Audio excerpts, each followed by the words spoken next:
नमस्कार दोस्तों, आप सभी का स्वागत है आपके अपने चैनल जॉब जॉय में। जैसा कि आप सभी को पता है, एसएससी की तरफ से सीजीएल टीयर 1 की फाइनल आंसर की और इसका स्कोर कार्ड जारी कर दिया गया है। तो होपफुली आप में से जितने भी कैंडिडेट्स ने सीजीएल टीयर 1 का एग्जाम दिया था, आप लोगों ने अपनी आंसर की और अपना स्कोर कार्ड चेक कर लिया होगा और आप लोगों ने देखा होगा कि शिफ्ट वाइज नॉर्मलाइजेशन कितना हुआ है, आपके नंबर बढ़े हैं या फिर घटे हैं। ये सारी चीज़ें आप लोगों ने देख ली होंगी।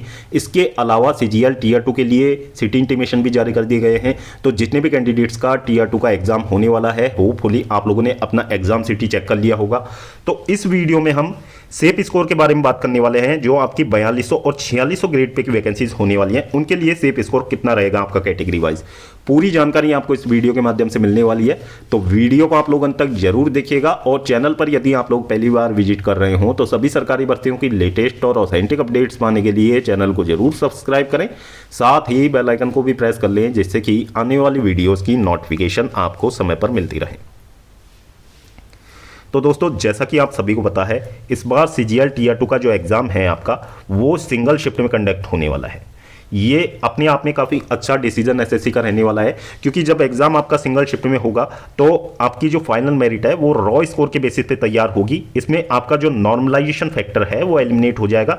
ये अच्छी न्यूज़ है, क्योंकि सीजीएल टीयर 1 में आप लोगों ने देखा होगा नॉर्मलाइजेशन के बाद में जिस तरीके से तस्वीर निकल के सामने आई, कट ऑफ को कितना प्रभावित कर सकता है नॉर्मलाइजेशन, तो सेम चीज़ें यहाँ पे हो जाती हैं। और यदि सीजीएल टीयर 2 में ये सारी चीज़ें हो जाती तो लक बेस्ड सिलेक्शन की नौबत वहाँ पर आ जाती। वही कंडीशन जो साल 2024 में हुई थी वही यहां पे भी बन जाती। तो एसएससी ने बेस्ट स्टेप यहां पे लिया है। इसके अलावा एसएससी ने जो दूसरा निर्णय लिया है कि आपका जो टाइपिंग टेस्ट है एग्जाम से पहले कंडक्ट करवाने का, तो ये भी अपने आप में गुड डिसीजन है। जैसा कि न्यूज़पेपर कटिंग के माध्यम से मैंने आपको बताया था कि उसमें ये चीज़ें साफ तौर पे लिखी गई थी कि जो कैंडिडेट्स आपका टाइपिंग टेस्ट है वो क्वालिफाई करेंगे, वही कैंडिडेट्स मेंस के लिए एलिजिबल होंगे। जो कैंडिडेट डिस्क्वालीफाई हो जाएंगे वो मेंस के लिए एलिजिबल नहीं होने वाली है।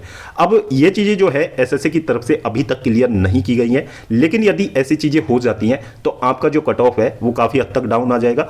वैसे टाइपिंग टेस्ट पहले कंडक्ट करवाने से भी ये सारी चीज़ें होने वाली है। आपका जो कट ऑफ है पिछली बार के जितना हाई नहीं जाएगा, क्योंकि बहुत सारे कैंडिडेट्स ऐसे भी होंगे जो टाइपिंग टेस्ट में यदि डिस्क्वालीफाइड हो जाएंगे, उनको पहले ही पता लग जाएगा। जब वो टाइपिंग टेस्ट दे के आएंगे तो उनको पता लग जाएगा कि उनका टाइपिंग टेस्ट क्लियर होगा या फिर नहीं होगा।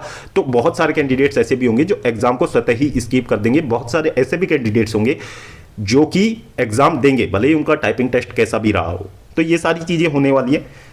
तो इस बार यदि हम वैकेंसीज की बात करें तो वैकेंसीज भी अच्छी खासी हैं आपकी। खासतौर पे जो आपकी 4200 और 4600 ग्रेड पे जो वैकेंसीज है उनकी संख्या 12000 के आसपास है। तो वैकेंसीज की संख्या अच्छी खासी है। तो इसके लिए सेफ टारगेट स्कोर आपका कितना होना चाहिए? तो भाई देखो, सेफ टारगेट स्कोर की बात करें तो सबसे पहले हम यूआर कैटेगरी के लिए बात कर लेते हैं। यूआर कैटेगरी के लिए सेफ टारगेट स्कोर आपका 310 के आसपास होना चाहिए। इसके बाद में ओबीसी कैटेगरी के लिए 300 नंबर। ईडब्ल्यूएस की बात करें तो ईडब्ल्यूएस के लिए भी आप लोग 300 ही मान के चलिए, क्योंकि इनकी कट ऑफ में ज़्यादा डिफरेंस आता नहीं है। एससी की बात करें तो एससी कैटेगरी के लिए 290 और एसटी कैटेगरी की बात करें तो 280 के आसपास यदि आपका स्कोर बन जाता है तो आप सेफ साइड पे रहने वाले हो।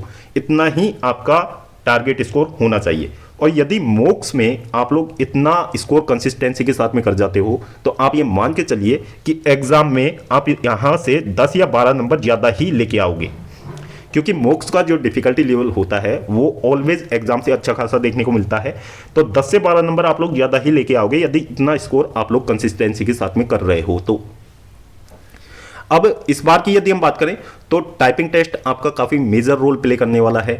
टाइपिंग की आप लोगों को अच्छे से प्रैक्टिस करनी है। जितना समय आपके पास में बचा हुआ है उसमें आप लोग ज़्यादा से ज़्यादा प्रैक्टिस करें टाइपिंग की। फिर बात कर लेते हैं, एग्जाम के दौरान आपको कंप्यूटर सेक्शन का अच्छे से नॉलेज होना चाहिए। कंप्यूटर सेक्शन को आप लोग हो सके उतनी बार इसके पीवाईक्यूज को आप लोग रिवाइज करके जाएं। जितना समय आपके पास में बचा हुआ है कंप्यूटर को अच्छे से पढ़ के जाएं, क्योंकि इस बार जो पेपर का डिफिकल्टी लेवल है वो अच्छा खासा सेट किया जाएगा, ये आप मान सकते हैं। और कंप्यूटर का जो सेक्शन है वो भी काफ़ी मेजर रोल प्ले करेगा, क्योंकि कंप्यूटर भी आपका डिस्क्वालीफाइड वहाँ से हो जाता है तो बाकी और स्कोर का कोई मतलब नहीं रह जाता आपके लिए। तो कंप्यूटर सेक्शन पे आप लोग विशेष ध्यान दें। बाकी मॉक लगाते रहें डेली बेसिस पे और अपने मेंस की तैयारी को अच्छे से कंटिन्यू करें। तो इस वीडियो में फिलहाल इतना ही।